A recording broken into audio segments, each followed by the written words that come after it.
Nah, baik. AA pernah bilang kalau AA itu sudah mulai ada perubahan gitu ya. Ya.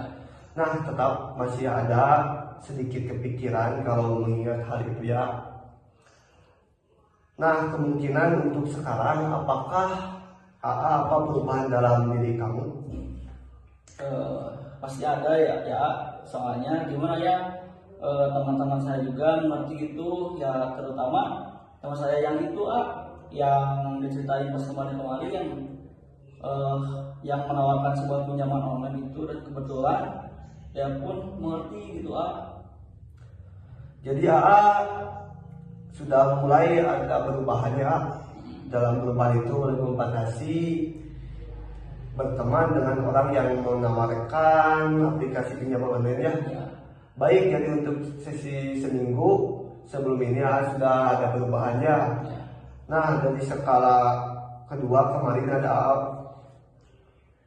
berada di skala 7 dan 8 ya. Ya. Nah, sekarang apakah perubahan untuk skalanya? Ada di skala berapa? Kayaknya sih sekarang di skala 9 Baik, berarti naik cukup ya cukup jauh buat tingkat gitu ya. Kalau boleh tahu alasan-alasan naik skala 9 kenapa gitu Karena emang makin sini makin kita tuh makin dewasa ya, pemikirannya ya juga lebih jauh dari teman-teman. Emang apa yang dimaksudnya masih belum pikir ke sana, ke sini. Kalau sekarang semua ditambah dewasa kan emang benar-benar harus, sebelum melakukan sesuatu harus mikir-mikir lagi gitu kan. Jadi emang lebih baik berpikir sih Baik. Berarti AA naik cukup juga ya, cukup jauh buat tingkat gitu ya. Kalau boleh tahu alasan-alasan AA?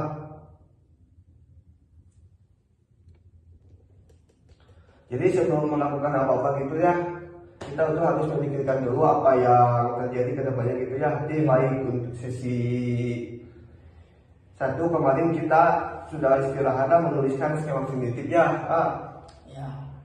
Yang A dan yang B. Nah, dimana yang waktu pertama itu situasi yang itu dalam pikiran itu merasa bingung ya, gitu ya. Nah, untuk sesi keduanya pikiran itu kayaknya sudah mulai tidak memikirkan hal itu yang merasakan menjadi tenang gitu ya. Nah, kira-kira menurut apa yang bagus kehidupan selanjutnya itu skema yang mana? Skema yang A atau yang B ya?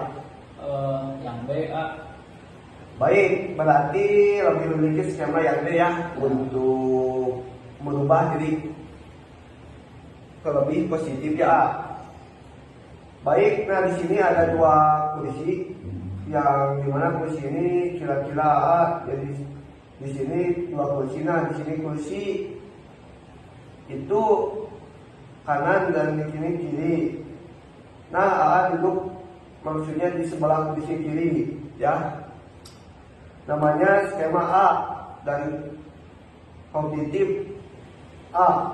Dan di sini sebelah kursi kanan ini namanya skema kognitif B ya. Nah, boleh duduk mencoba duduk dulu di kursi skema A. Sekarang ya.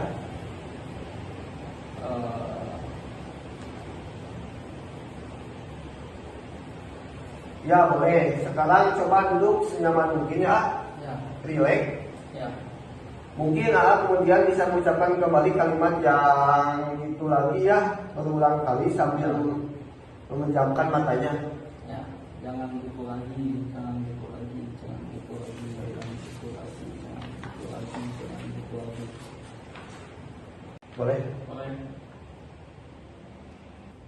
AA sudah duduk di skema yang pertama, yaitu jangan gitu lagi ya. Dan kursi terakhir ada di skema yang kamu di sesi pertama ya. Kemarin seperti tadi, sekarang gimana ya? Kemarin itu semangat. Nah, boleh duduk senyaman mungkin dan rileks. Sudah? Sebutkan kalimat semangat berulang-ulang ya. semangat semangat semangat semangat semangat semangat semangat semangat semangat semangat semangat. Apa yang dirasakan oleh AA? Lebih fresh ya. Lebih fresh ya? Ya. Gitu, jadi lebih semangat. Mungkin kalimat gitu ya. Oh baik, kemudian setelah merasa dua kursi ini, tadi kira-kira mana nih menurut AA butuh ke depannya? Yang B ya. Jadi untuk ke depannya AA lebih milih skema kognitif yang B. Ya. Ya baik. Nah, yang B. Yakin kamu milih skema kognitif yang B? A? Yakin A. Boleh saya tahu alasan kamu kenapa? Karena kan kehidupan itu memang harus mempunyai semangat ya. Harus mempunyai semangat yang kuat. Jadi saya memilih yang B gitu. Jadi untuk menjalani hidup ya A, itu apa harus memilih semangat yang kuat gitu ya. Oh ya baik, sebelum sesi ketiga ini ada yang dapat oleh sesi pertama.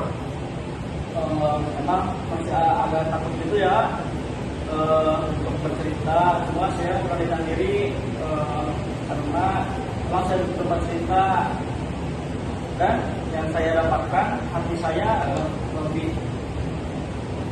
agak lebih mulai meninggal itu lah, dan pikiran saya juga mulai tidak kacau dan tidak seperti yang kemarin pas saya terlilit hutang gitu lah.